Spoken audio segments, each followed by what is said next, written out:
This channel does not promote any violent, harmful, or illegal activities. All content provided by this channel is meant for an educational purpose only. এই মুহূর্তে breaking news, great eastern trading company দিচ্ছে festive sale offer. Lucky draw কন্টেস্টে পেতে পারেন গাড়ি, two wheeler, LED TV, electric kettle, mixer grinder এবং আরো অনেক কিছু। 65% ডিসকাউন্টের সাথে 20% ক্যাশব্যাক, এছাড়াও একটা ইএমআই ফ্রি, আকর্ষণীয় এক্সচেঞ্জ অফার, 10 কোটিরও বেশি উপহার ও ক্যাশব্যাক। এই সুযোগ হাতছাড়া করবেন না। আজই আসুন আপনার নিকটবর্তী গ্রেট ইস্টার্ন ট্রেডিং শোরুমে। খুশির 100 দিন কাটুক গ্রেট ইস্টার্নের সাথে। বেআব্রু রাজ্যের সুপার স্পেশালিটি হাসপাতালে সুরক্ষা ব্যবস্থা।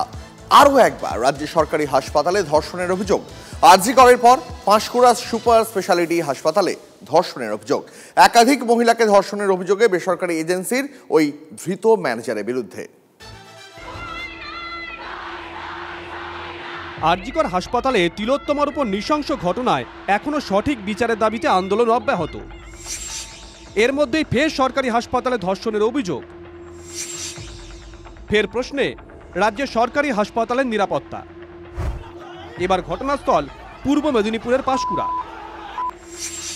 কর্মক্ষেত্রে পদোন্নতি বা বাড়তি সুযোগ পাইয়ে দেওয়ার নাম করে দিনের পর দিন অত্যাচার করার অভিযোগ বেসরকারি এজেন্সির ম্যানেজারের বিরুদ্ধে। মহিলা পাঁশকুড়া সুপার স্পেশালিটি হাসপাতালে একটি বেসরকারি এজেন্সির অধীনে ওয়ার্ড গার্লের কাজ করতেন। আমাকে দীর্ঘদিন ধরেই সব টর্চার করতাম। এখানে কাজে আসার পর থেকে এইভাবে বলতো যে তুমি যদি আমার সাথে কোনো সম্পর্ক না আসো তাহলে তোমাকে তোমার বাড়ির লোককে মেরে ফেলবে বা তোমাকে কাজ থেকে বার করে দেবো।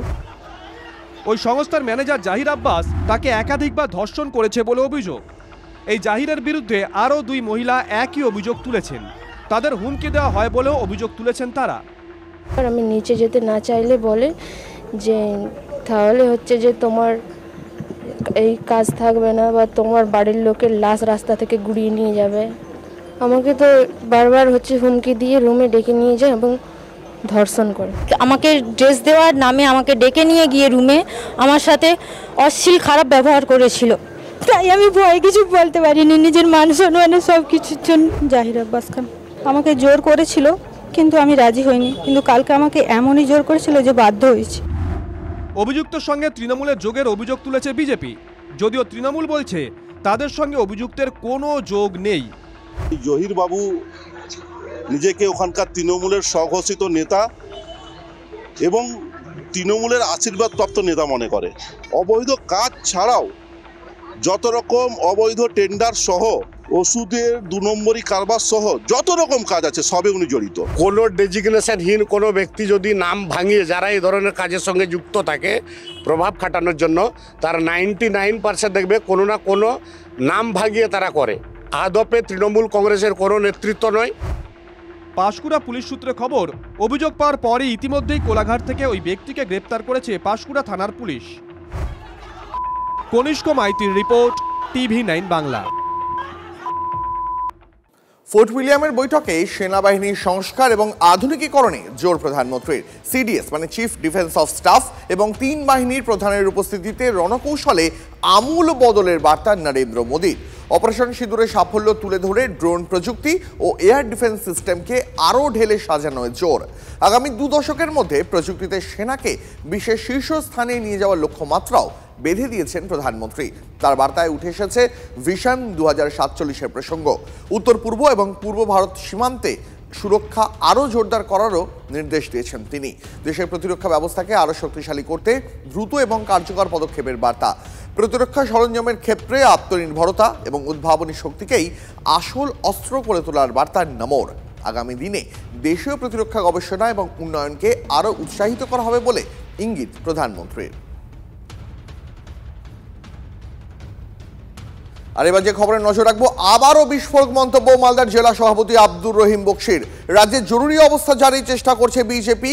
সেনাকে ব্যবহার করে মমতা বন্দ্যোপাধ্যায়কে ক্ষমতাচ্যুত করার ষড়যন্ত্র হচ্ছে। ফোর্ট উইলিয়ামে সেনার সঙ্গে প্রধানমন্ত্রীর বৈঠক নিয়ে মন্তব্য আব্দুর রহিম বক্সির। বিরোধী দলনেতা শুভেন্দু অধিকারী এবং কেন্দ্রীয় প্রতিমন্ত্রী সুকান্ত মজুমদারকে মীর জাফর বলে আক্রমণ মালদা জেলার সভাপতি। পশ্চিমবঙ্গের আরেক মীর জাফর যে বসে থাকছে তমলুকের কাঁথিতে, আরেক মীর জাফর যে আজকে সুকান্ত মজুমদার যিনি মন্ত্রী হয়েছেন গুটি থেকে এরকম মির্জাফরকে সাথে করে নিয়ে বলছে এরাও তো বাঙালি, এরা তো বাংলা ভাষায় কথা বলে, এরা তো বিজেপিকে সমর্থন করে, তাই তাদেরকে সাথে করে নিয়ে পশ্চিমবঙ্গে দখল করার স্বপ্ন দেখেছেন। রাষ্ট্রপতি শাসন জারি করে দিব, আর এই রাষ্ট্রপতি শাসনের মধ্যে দিয়ে আমাদের মিলিটারি থাকবে, আমাদের পুলিশ থাকবে, বিএসএফ থাকবে, আমাদের সিএসএফ থাকবে, তাদেরকে সাথে করে নিয়ে পশ্চিমবঙ্গ থেকে মুখ্যমন্ত্রী মমতা ব্যানার্জিকে টেনে হিঁচড়ে নামিয়ে দিব। পরে খবরে আসি। তপশিলি জাতির শংসাপত্রের নিয়ম শিথিল করার কথা বিবেচনা করছে রাজ্য সরকার। সোমবার নবান্নে তপশিলি সম্প্রদায়ের জন্য সরকারি পরিষেবা সংক্রান্ত বিষয়ে রিভিউ বৈঠকে প্রস্তাব দেওয়া হয়। মুখ্যমন্ত্রী এই প্রস্তাবে সায় দিয়েছেন, এমনটাই খবর প্রশাসনিক সূত্রে। তার পাশাপাশি তপশিলি জাতি সংক্রান্ত শংসাপত্র পাওয়ার তালিকায় কোনো অযোগ্যরা যাতে স্থান না পায় সেদিকেও কড়া নজর রাখার নির্দেশ দিয়েছেন মুখ্যমন্ত্রী, এমনটাও খবর নবান্ন সূত্রে।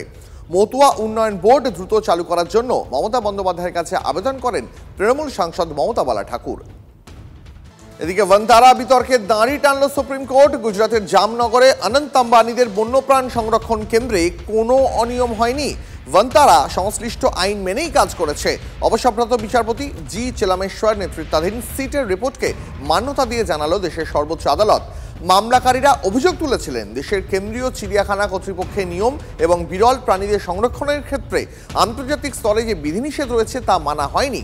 এসআইটি রিপোর্টে সেই সমস্ত অভিযোগগুলি ধোপে টেকেনি।